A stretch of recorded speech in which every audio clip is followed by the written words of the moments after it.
Okay, Councillor Darby, we are requiring And 12. seating. Councillor Stewart, thank you.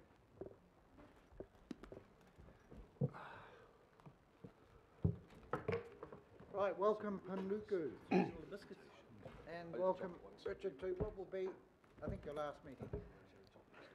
Yes, no need for hurrahs, Chair. I'll just open proceedings just by saying a quick comment about our board, which councillors may be interested in. Manukau's board, supported of course by the Chief Exec's team, is really focused on outcomes.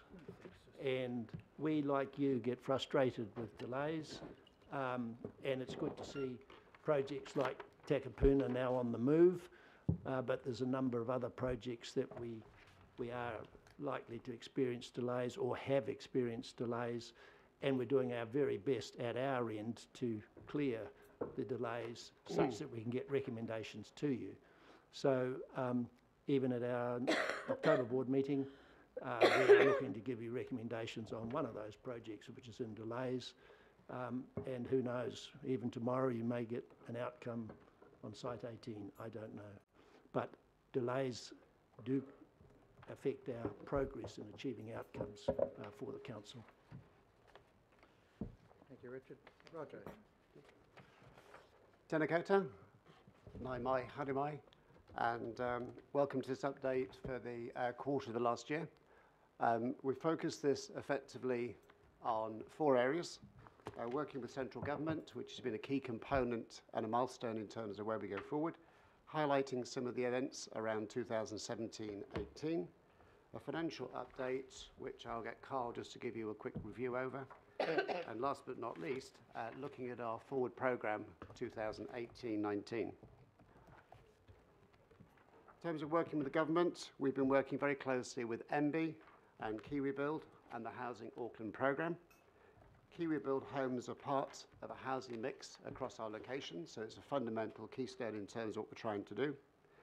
We've also been asked directly by Minister Twyford to undertake a feasibility study with respect to the Henderson Town Centre, and this has been shared with Mayor and local councillors, local boards and mana whenua, and this provides potentially a great opportunity to get investment into that region. We also welcome the support for Penny Perrott in her new role to lead and coordinate council efforts in the urban and housing programme. So I think it'd be a great joined-up approach. Moving on to the highlights, climate change and sustainability. In May, we became the first organisation globally to be pre-awarded credits under the Green Star Communities Plan. And I think that's a significant step forward for us as an organisation. It's also a great credit to Auckland as well to embrace this new initiative. Yeah. We've achieved 24 credits pre-awarded under the tool, and that makes us the first organisation in the world to achieve this on a volume assessed site. Well done. Thank you very much. We've also set minimum standards against our transform and lock locations to achieve Home Star 6, and our sites out at Hobsonville with the Vanda are achieving that at the moment. You're probably aware in the waterfront we're actually achieving Home Star 7, and our Hemara housing programme was targeted to 6 but actually will deliver 7. So again, a great outcome. Moving on to Wynyard Quarter, we signed an agreement with Orams to develop the new marina fit-out featuring super yacht haul-out, and that was back in June 2018. That's progressing well. That new facility will not only support America's Cup, but it will also put New Zealand on the map in terms of a facility that we can't currently accommodate today. It will enable us to pull out approximately 78% of the super yachts across the world. But in addition to that, we'll also be supporting Fuller's with their vessels in terms of repairs and maintenance, and the black fishing boats. So again, a great outcome as we move forward. Our first residents moved into Wynyard Central back in December 2017. And in fact, the building on the slide there is now fully occupied and sold out, together with the adjacent building that was delivered by Willis Bond. On the car park front and Eastern Viaduct, we removed the car park, obviously aware, some time ago, and we've been doing a series of temporary activation roles on there. The first one was the 40-metre dining table, which many of you may recall.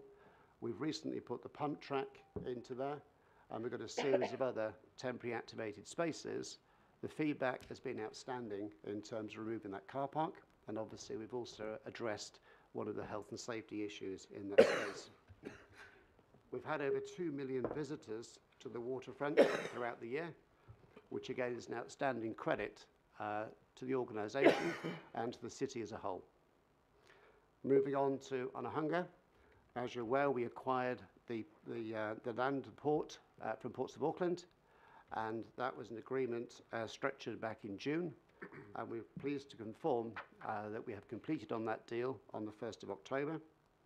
We're now developing a master plan, working with all key stakeholders to ensure that we transform that into a real sense of place for a community where we can have cafes, restaurants, retail, public so, but at the same time recognising that we have to maintain the roots and the cultural significance of this space and obviously protect the seafaring history and the spirit of the region. Moving on to Manukau, obviously you're aware we formed a partnership with Te Akatai and the Housing New Zealand Foundation to develop the council land at 20 Barraclough Place. Back in May we committed the agreements. This development will deliver over 300 new homes, which will be a majority affordable, and obviously there'll be a shared tenure of owner and rental units, which I think is a great outcome not only for the city but also for that region. Earthwork started in February, and construction is expected to begin later on this year, with completion of that development within the next 5 years. In addition, we've got the upgrade of the Putney Way, which is transforming the road into more of a pedestrian-friendly main street, with native planting, safer lighting, and artworks being designed with a local community input. I cannot stress how important it has been across all of our locations to engage with the local community. And it's been a great privilege for me to work with students, with the young population, to make these places owned by those very parties that want to live there in the future. And I think that's something we need to take on board as an organisation.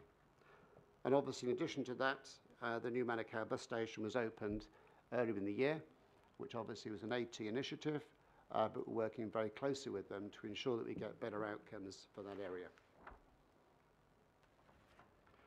Moving on to Avondale, one of our unlocked locations. Our strategy here is about enlivening the heart of the town centre, creating high quality residential neighbourhoods, strengthening connections with the town centre, and fostering the growth for local businesses. We've made significant progress over the course of the last 12 months in 3 areas. Firstly, 1 Trent Street, which will provide 33 houses. That was completed early this year in March. 93 St George Street, which was sold to Housing New Zealand back in April for the development of state housing. And 24 to 26 Racecar Parade, which will provide 72 housing units through our development partners Ockham, and that's expected to complete later this year, with comprising of 10% affordable housing. In addition to that, on Avondale, we're working very closely with the local board, the local community, and Manawhenua in terms of the buy site. This was acquired through the Strategic Development Fund. So as we take that forward in the course of the next couple of years, that explains why it's not shown on the schedule as a disposal, because it was using the SDF funding. Moving on to give you a brief update on Hemara housing. Construction commenced in mid-2018 to build 40 new housing units for the older people in Henderson Valley Road. And the first tenants we expect to move in later on next year. Hobsonville, Megalot 1, 42 homes of the 102 have been completed in June 2018 by A.V. Jennings. And I'm delighted to report that 85 of those have already been sold. And the developer is very encouraged with the way the market is progressing with that, despite the general cooling down that we've seen across other markets. Megalot 2 to Avondale Group, targeted to start later on this year, and they're constructing 510 homes, of which 10% will be affordable. Once again, as I mentioned earlier on, they will be complying with the Homestar 6 criteria, which I think is a great opportunity for us to add value. The employment zone, which is the council-owned site, is being transformed into a new residential and mixed-use housing community. That's well known as the airfield site. And part of that site, which is the employment zone, we're in discussions with HLC over the course of the next 3 to 4 months to make sure that we get a good joined-up approach in terms of taking that to market. On the property acquisition side, we acquired 25 properties with a capitalised value of 38.7 million on behalf of council, and the photograph there shows Piha, which is one of the parks that we acquired. On disposal side, we generated $231 million. And that was a result of 24 property sales, and we exceeded our SOI target, which was actually 100 million. I think that's a significant step forward for the organisation, and two of the primary projects which took a considerable resource to get them across the line. One was the Westfield Centre site, the car park, where we achieved 82 million net of rental income streams. And the second one was the Britomart deal, which we did with Cooper & Co., which generated a further 46 million. Moving on to property management, we returned 31 million as a result of sales and 3.8 million above the annual SOI target for the period 2017-18. I'm just going to hand you over briefly now to Carl to take you through some of the financial updates, and then I'll come back and give you an update on the programme going forward. Thank you, Roger. Roger's already mentioned the strong performance for the property portfolio, non-service properties that we manage on behalf of council. However, the financial accounts for Manukau actually show us with a net surplus after tax of 11.5 million, some 9.2 million below our budget. This initially looks like a bad result. However, due to the accounting requirements, what actually skews this number down is 18 million of funding we have not drawn from council. That funding is for capital work processes around public good outcomes. So that's $18 million of money we did not use from council. Obviously, our operation expenditure is also favourable, and that's 7.4 million favourable against budget, primarily due to interest because council paid back or funded us to pay back loans that we are actually anticipating paying interest to council on during the year, depreciation and people costs. Our capital expenditure is below our budgeted position, as we've reported through the year, and as both Roger and Richard have alluded to, there have been a number of delays in some of our major capital project spends. Two of the main capital spends for the Manukau company have been the Wynyard Quarter works for Promenade Stage 2, Dolphin work off of Queen's Wharf, and Voss Yard redevelopment, which has been slightly delayed, and also consenting processes for our marina redevelopments. Our commercial property portfolio, we'd actually anticipated settlement of the Onehunga Wharf, so whilst we actually signed the contract for completion before the end of the year, actual settlement wasn't until October the 2nd, and that was 17.8 million, so that put us behind on where we were expecting to be on our capital spend there. I think from there I'll hand to you, Roger. Staff numbers, yes. Despite our reduced staff spend against our budget, we have increased staff numbers both in year 16-17 and year 17-18. We know this is an area of focus for council, but you'll anticipate we are a growing organisation with a growing remit. We now have much bigger projects underway than we actually had prior to the 16-17 year. So the staff number increases in 17-18 have been about 20 people, so full-time equivalent of 20, and that's mainly in our implementation planning teams and also in our engagement and consultation teams. So we've upped our level of engagement both with local boards and with Mana Whenua. Just a final point on that as well. Staff numbers are going up, and that's part of as we move forward into delivery of significant programs. But at the same time, a number of those staff costs will be recovered through the CapEx recovery program.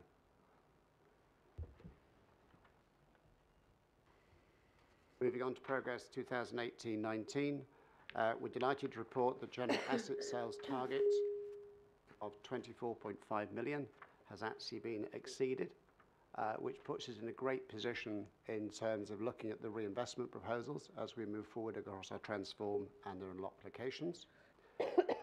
Avondale Central mixed-use site goes to market early next year, and the only delay associated with that has been really around stakeholder engagement and making sure that we get the right outcome for that community, because that is a critical component and milestone of what we do. On Manukau, we're taking 6 sites in central Manukau to the market, and again, there's been full notification on that.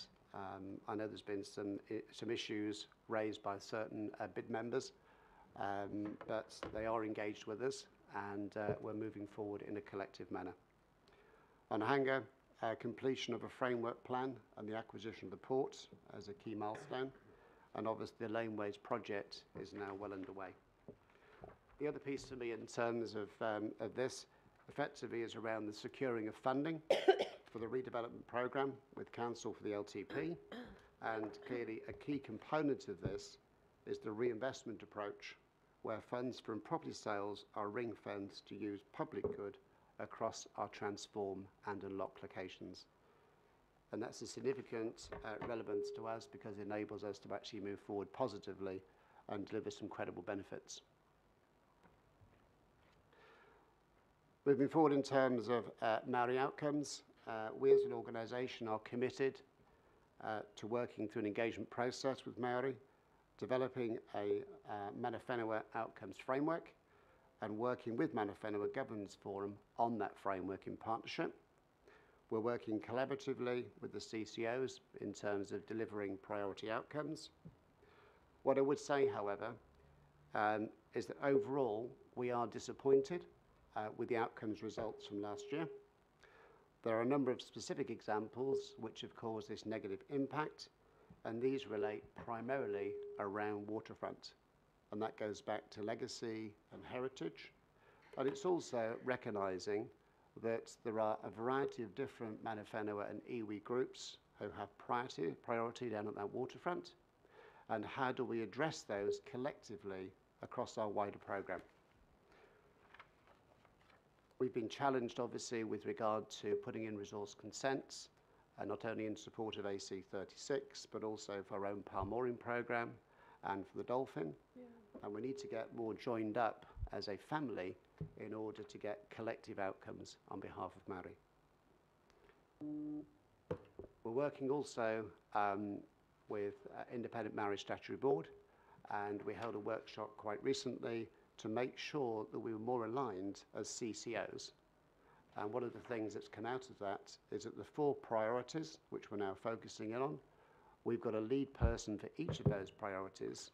So at the end of this year, we can look back and actually put some measures, some plans, and some KPIs around that, because I'm very conscious that we need to get a bit more joined up. So the Maori Development work stream will be headed up by Stephen Town from Auckland Council. The economic development piece will be headed up by Nick Hill from Ateed.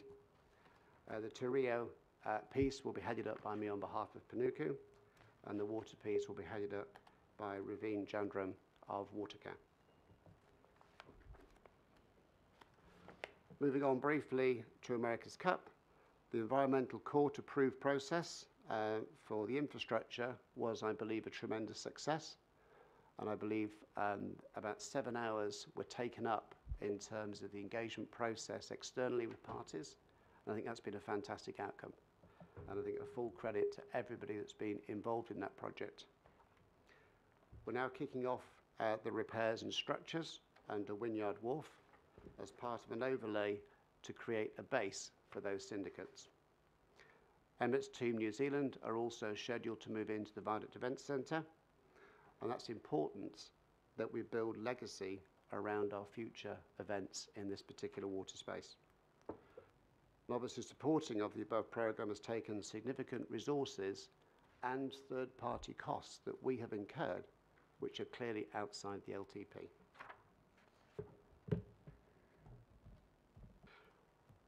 Moving on to Takapuna.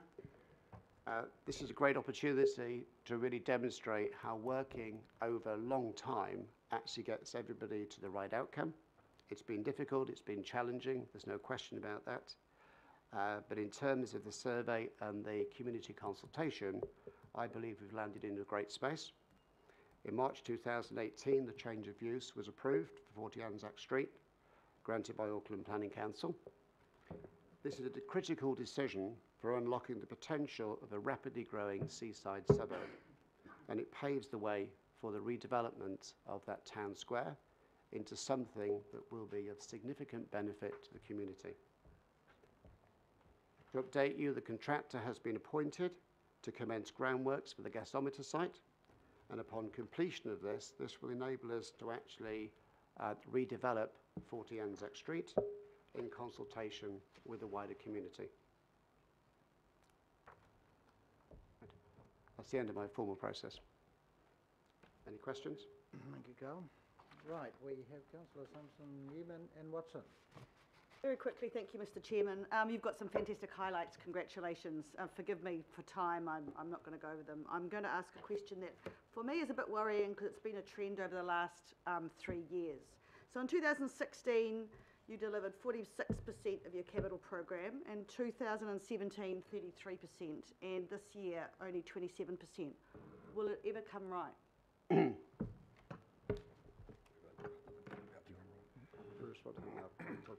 It's a very good question, Councillor, and that's what I was referring to with the frustration in our boardroom.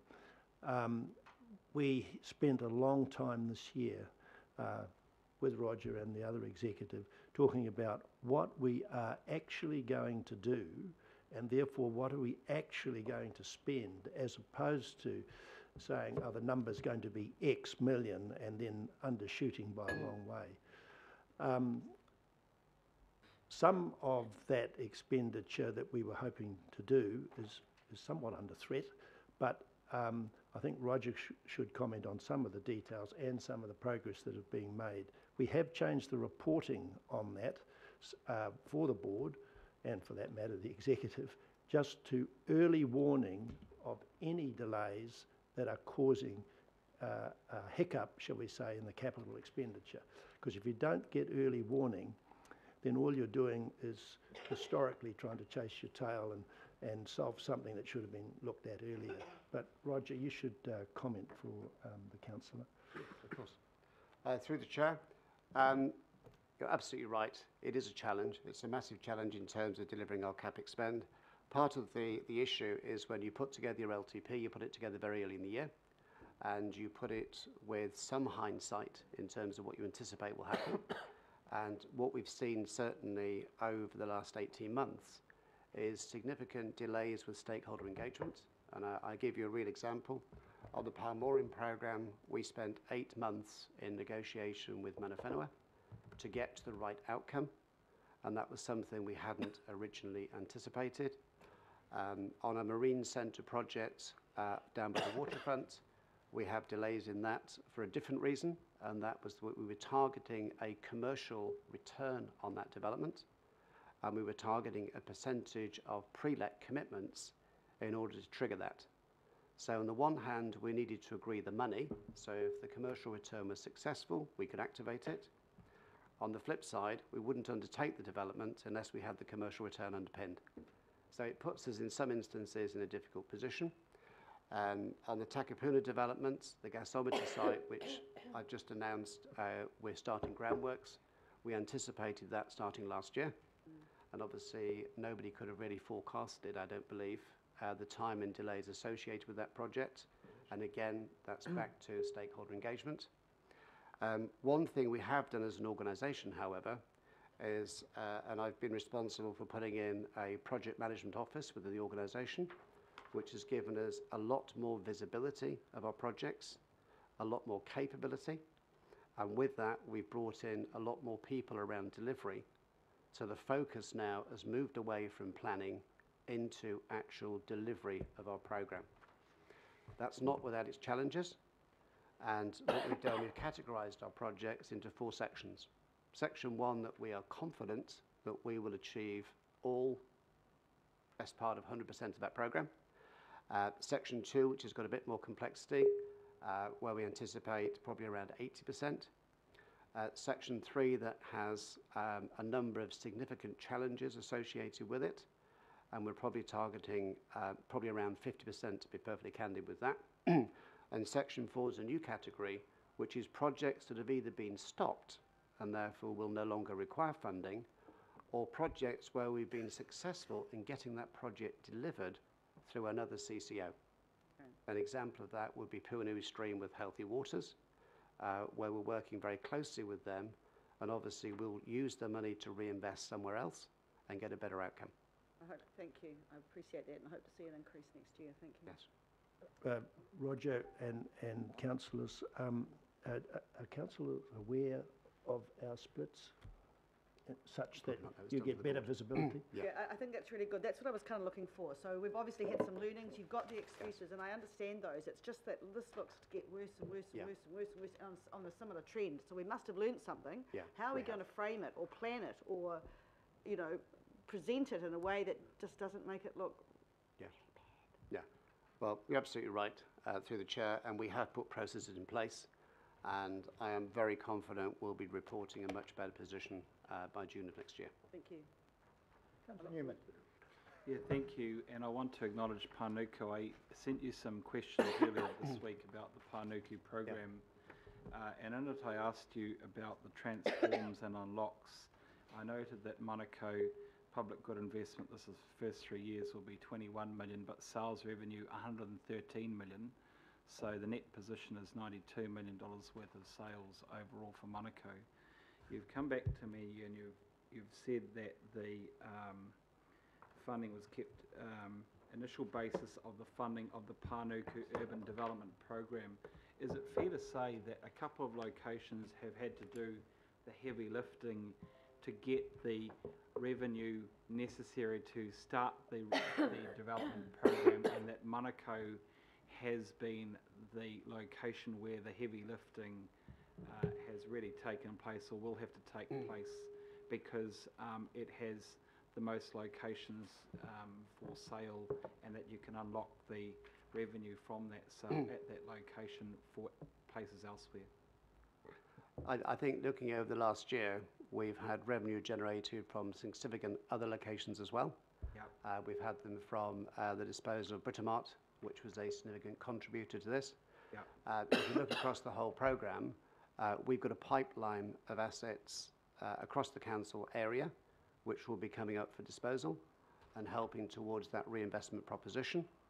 Yes, it's probably fair to say in the early years of Manukau, we're not intending to spend a massive capex, but that's part and parcel because we're delivering some great outcomes there through other CCOs as well. We've had the delivery of the bus depot, which is significant. We've had the train station. We've got a development coming up, hopefully with MIT, which I think will be a fantastic outcome for the region. We've got the Barracliff development well underway. We've got various other sites coming to market to really bring that beating heart back into Manukau, which I think is critically important, and that may require some subsidy. We don't know at this stage. We'll have to wait and see. So we're very much keeping a watchful brief against that. It's one of our key transform locations. Clearly, in an ideal world, we'd love to be doing reinvestment in lots of different locations, but we have to consider prioritisation. And we've put forward a plan which has been approved by the council in terms of what that reinvestment could look like. Okay. I don't want to be churlish, but if you were to strip out those other work streams, I mean, Rail Spur is quite a dated project now that happened quite some time ago. The Healthy Waters work in the Puanui Stream catchment, putting that to one side. there is a big footprint within the Transform Manukau that needs redevelopment, that will require public good investment. And the timing of that's quite important because of the, one, the growth there, and two, the demographics. So what is that timing? And it needs to be beyond just the scope of the projects delivered by the other CCOs. Yeah. We've got a program, and we're happy to discuss that in more detail offline. Okay. We've got a 10-year program in terms of what that reinvestment pattern would look like in Manukau.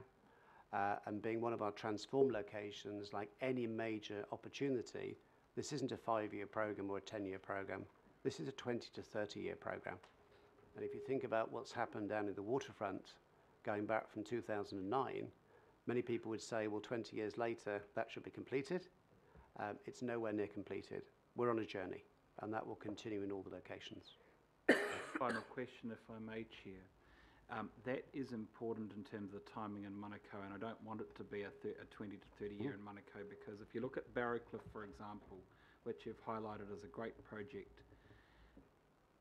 the young people at Barrowcliff and the young people in Wiri are going to need the sporting community infrastructure in that location, and the most obvious places to do that are where you've got fields, reserves, amenities that we can capitalise. So, for example, we might look at Hawaiian Browns Road with netball. Yeah. It's critically important that if you are going to do something, you need to be able to leverage with local boards in the area to ensure that we can get that work happening. And I just want your assurance that Manukau will enable that, because that will have to happen right now, given that the housing is being built and that the existing assets are quite degraded, so they will need that investment, and you need to be part of that. Through the Chair, again, I would just endorse what I said earlier. There's a 10-year program, and there's a much wider program. In that 10-year program, we are planning for reinvestment in terms of some of those areas. And if you take the housing at Barrowcliff, those houses will be ready in 3 to 5 years. The sites we're taking to market in the course of the next 6 to 9 months, by the time they're built out, they will be a similar time frame. So there is a sense of urgency in terms of making sure we get the right outcomes for that region. And we're certainly committed as an organisation to work and get the right public realm outcomes and the right opportunities for that city. Okay, I'll go back to you offline. Thank you, Chair. Councillor Botton.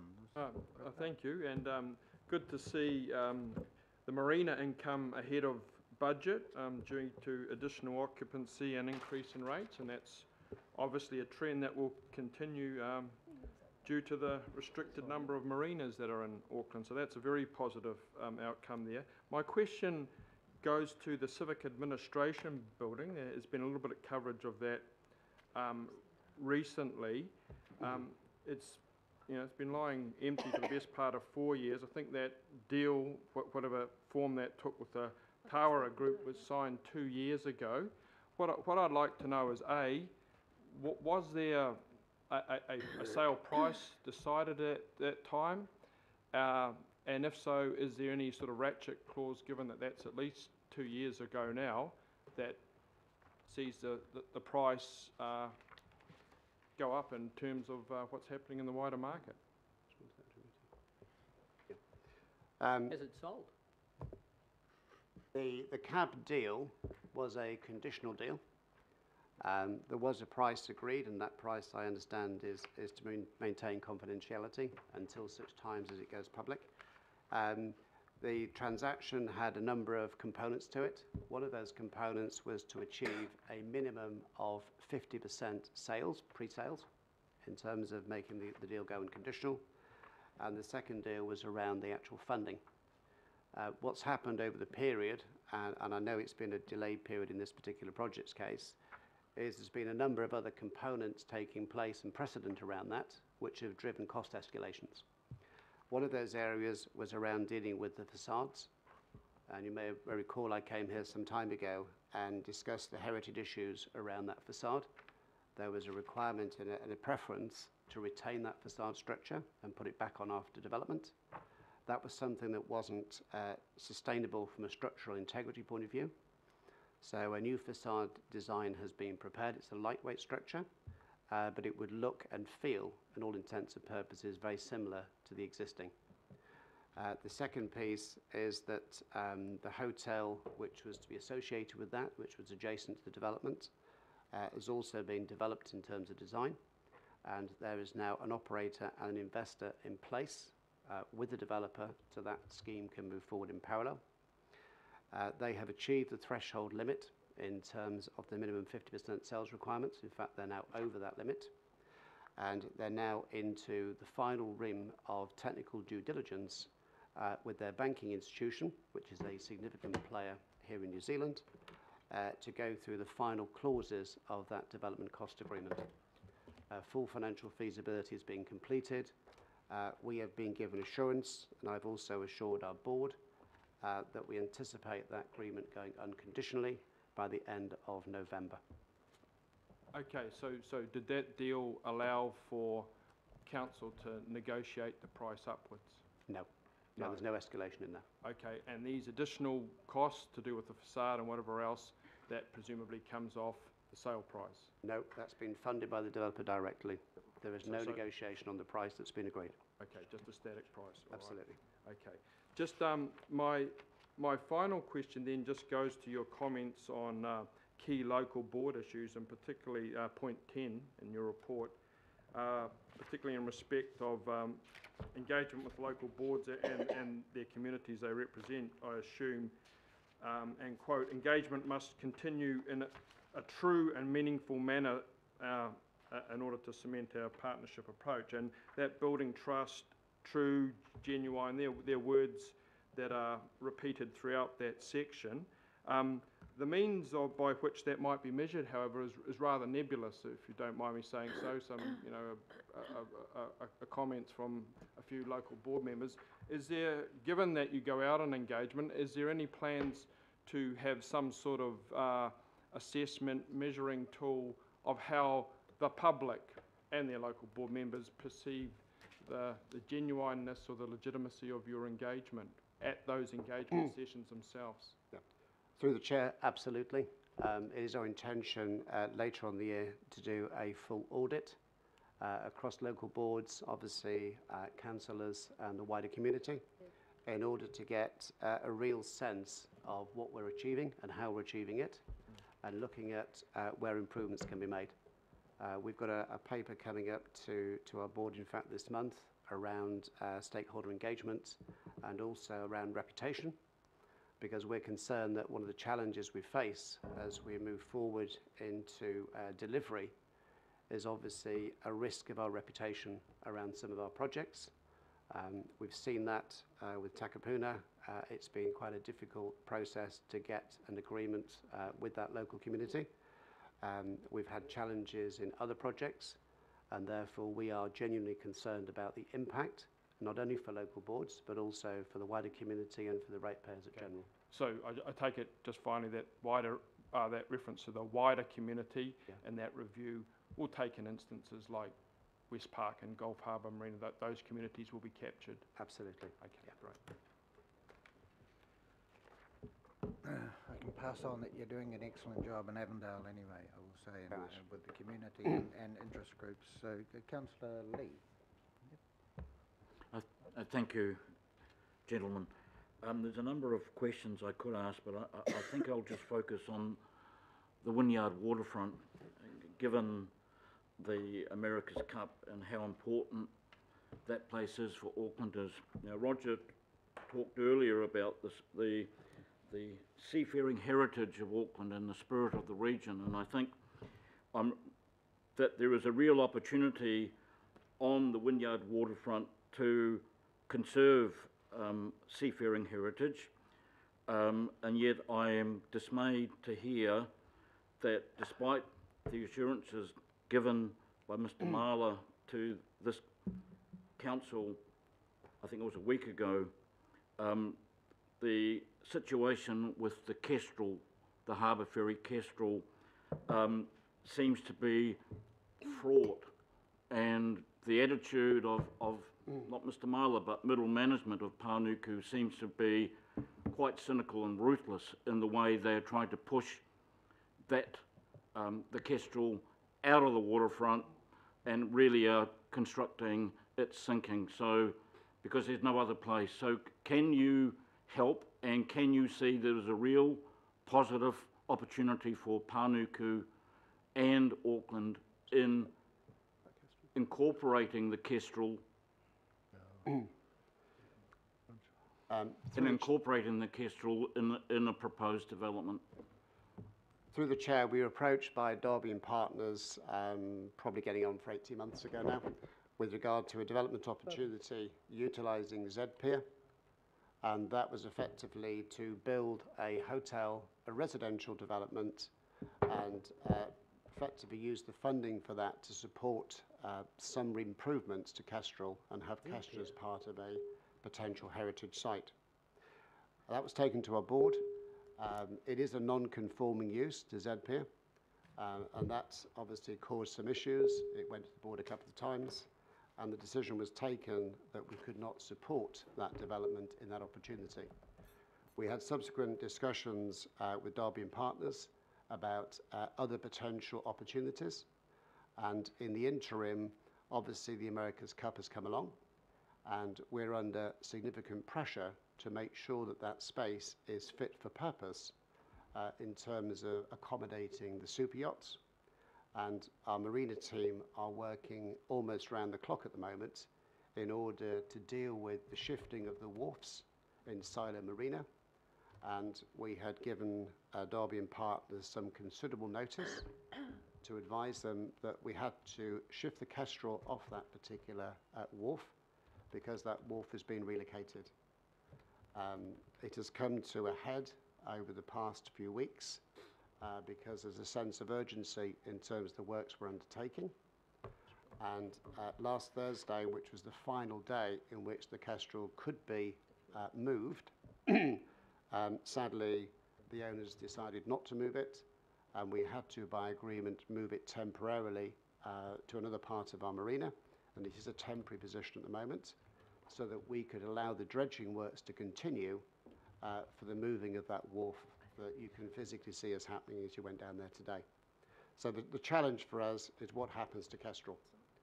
We have no funding in LTP in terms of supporting the significant cost that will be required to restore that.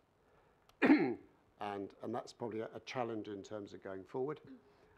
Secondly, from a practical point of view, we collectively have to work with Derby and Partners and find a solution. I've been trying to do that for many, many months. The difficulty seems to be around the funding for it. And obviously, since we don't have funding with LTP, there is a problem there as far as we're concerned. Thank you. You may have missed the point of my question. Derby Partners own the Kestrel, not Panuku. There's no obligation on or expectation for Panuku to restore the Kestrel, just not to effectively destroy it, which is what the policy is likely to end up with the way Panuku is going about it right now. There is an opportunity, a win-win opportunity that I urge Panuku to take, but in the meantime, no one is asking Panuku for assistance in regard financial assistance. In fact, you've been charging super yacht rates to berth the Kestrel. The owners did move it, as requested, to a temporary berth, but there's no other option now, and there has to be a decision, otherwise you and the council are going to wear this in regard to public anger. Now, I just want to make another request that also relates to waterfront heritage and the heritage of Auckland and the character of the Wynyard Quarter, which Panuku has inherited, and that is the waterfront trams. Roger, I have met with you and David over this matter. I'm hopeful that there is still a solution. I don't want to go into the decisions that were made, but I am looking for a constructive outcome, and increasing numbers of Aucklanders are becoming quite anxious about what is happening or not happening in regard to the Wynyard Quarter tramway. So can you give us some assurance that like the Kestrel, that is not in danger of being destroyed because, again, there's going to be a lot of ticked off Aucklanders if that happens. Councillor Lee, that I haven't seen the paper, but we have a paper coming to our board on the tram matter this October meeting. No doubt it will have recommendations. I don't know what they are, and I'm not sure, therefore, what the board's position will be. But one of the comments I have made is that it's very important to have a longer-term vision for the tram as opposed to a short-term vision, because everything you do short-term is still costing considerable money if it's not part of a longer-term vision for it. So it'll be interesting to see the paper, the recommendations, and you should shortly know what our position is. Thank you. Can I offer some encouragement? There's been a lot of talk about light rail. It once was light rail to the airport, but it's now light rail to Mangere for some reason, and all the CCOs seem to be involved in one way or another. Can I say that the only 1435mm light rail gauge track in Auckland is actually in the Wynyard Quarter, and so as it happens, all the plans for Mangere to the city centre light rail include the Wynyard Quarter, presumably at the standard 1435mm light rail gauge. So you've already made a start on it, and I think in terms of the future, I think the future with a bit of imagination is right there in front of you. Thank you. Councillor Philippa to wrap it up. Thank you. Greetings, gentlemen. My question is around Barraclough, Te Akatai Waiohua, also obviously New Zealand Housing Foundation. Now the percentage, I'm interested in the percentage that was agreed by the parties, social housing, affordable housing. Do you remember the percentage that was agreed for that particular development? Yeah. The agreement percentage was 10% for social, and the balance was affordable. And effectively, all houses built in that region, whilst they're private or shared schemes, are an affordable product. Yeah, and that's something that was agreed with the Housing Foundation and also agreed with Te Akatai. Okay, cool. Thank you. Councillor Cashmore. Yes, thanks, Mr. Chair, for your indulgence. Richard, could I just acknowledge you as your service you've given to Manukau as a start-up company that's CCO of council. Always start-ups have challenges, and you're hitting your straps now, and you've been in charge of that part through it, so thank you for the work that you've done, the energy you've put into this organisation. I think it'd be fair to say, Roger, that the biggest challenge we have had is convincing the communities the benefits of your work. And there are some people there around who just don't like change and resist it strongly. So with the lessons that you've had over the past 2 to 3 years, have you got a smarter formula going forward to actually bring the public along with us with the vision that we share to try and deliver better outcomes for all of the communities? I think, through the Chair, the answer to that is absolutely yes. We acknowledge that, and I made reference to it earlier around our reputation and the risk associated with that. We've got a paper coming to the board, in fact, this month, to have a real detailed, in-depth discussion around how we can get better engagements, perhaps much earlier in the development process, so that we can get better joint-up outcomes. I accept your comment, however, that certain areas do not like change, and maybe our approach in that instance should be we walk away, rather than going through all the difficulty of pushing through a process followed by an outcome which may not necessarily be wanted in the local community. We have got a lot of locations where we are very supported, where we're getting great outcomes and we're getting great feedback. Maybe we have to look at the focus on those areas. The sad thing for me is that the other areas are absolutely prime for redevelopment, and I believe that we can bring something special to those parties to make a difference. Yes, and I'll just add that the board has also been very interested in this topic. because we want to see outcomes as well, and we don't want to get surprises from the community when we think we've got, shall we say, to the point where we can make a sensible decision. So this is a joint effort between the board and the executive to make sure that we know in our engagement where we are, what may be some of the issues, and how to solve them in the future. And Roger's paper that he's referring to, we'll get a decision again in October. Thanks, Roger. Thanks, Richard. I think the job will become easier as you get a few runs on the board. And prove the points. But we need to stand tall with you to help deliver these outcomes because they are so essential. So, thank you. Councillor Hills. Yeah, thank you. Just a quick thanks for Takapuna. We had the blessing this morning for the gas emitter site. It's very exciting, and to have the community kind of consultation feedback like we did in the well over 5,000 is pretty phenomenal. And I know the team has been doing an amazing job there, and many of them have been under quite a lot of abuse from certain people, so they dealt with that really professionally and really well. So I just want to thank you for Takapuna, and for Northcote, that's streams ahead as well. We had an open day the other day, and the amount of questions and excitement about the different things going on in Northcote are really good. The question, I just, and thank you for my tour, the personal tour the other day of all the waterfront, future and potential and what's going down there at the moment.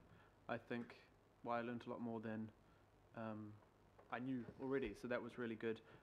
My question is probably just, as Councillor Lee brought it up, because I don't really understand the history of the Kestrel, but I saw it down there. So is that costing us money to have it or not? It's sitting there on the wharf. No, I didn't realise it was the Kestrel because it doesn't look like it's anything like it used to. No, sadly it's in a very poor state of repair. The reality is it doesn't cost us money. It's owned by Derby and Partners, so there's no cost to Panuku or indeed to council. Okay. $5,500 a month charge. The challenge is that we need to reconfigure Silo Marina to support America's Cup, and in that reconfiguration we had to move Kestrel off the marina berth that was there at the time. And if anyone goes down there now, you will see that particular berth doesn't exist anymore, and the dredger is actually trying to extract the historic piles that are currently sitting in the water. We've capped them off at a low tide level. Now the dredger is working to build around those so that we can actually extract them and we can reconfigure that area. So the challenge was actually finding a home for the Kestrel to hopefully prevent it being sunk as happened last time. Okay, so we're not actually responsible for that item, and we're not losing money or No, anything. we're not responsible for it. What Derby and Partners were keen to try and find a solution for is to get some form of commercial development, and they were looking at a hotel and a residential development as an opportunity to extract value out of that to obviously then support the restoration of the Kestrel. And we're not adverse to that at all. In fact, I think it would be a great outcome if it's possible. But the site that was being used previously is one that was a non-conforming use on Z Pier, and therefore obviously it didn't get the support that perhaps they would have liked. So they wanted a hotel on the Z Pier? They wanted to put a hotel and a residential development. Oh, okay. Thank you. Right. Richard, personal thanks from myself and Councillor Simpson and this committee for your fronting up at times, which has mostly been very pleasant and calm for you, but at other times a little bit more upsetting or whatever. But thank you very much, and thank you for all the work you've done with Panuku. And I think the Mayor just wants to conclude with our remarks today. Thank you very much, Mr. Chair, and I think this will be certainly your last meeting before us, Richard, for which you probably breathe a sigh of relief. But I want to acknowledge that for 8 years you've served this council since amalgamation, first in the role of the inaugural Deputy Chair of Auckland Council Property Limited, and for the last 2 years as Chair of Panuku. And 8 years of public service in a high-pressure job like you've carried out, I think is an immense contribution to your city, to council, and for all of us. So a big thank you for the effort, the commitment, the determination, the innovation that you've brought to your role, and best wishes on behalf, I think, of all of our councillors around this table for whatever might hold for you in the future. So I think if we can show a round of applause for Richard's service. Well, thank you very much, and I also wish the council all the very best. Your job is not an easy one. Right, It's a great understatement to end on. Thank you, Richard and Roger and Carl. Right, thank you very much. Right, councillors, we will resume at 15:15. That gives you 25 minutes.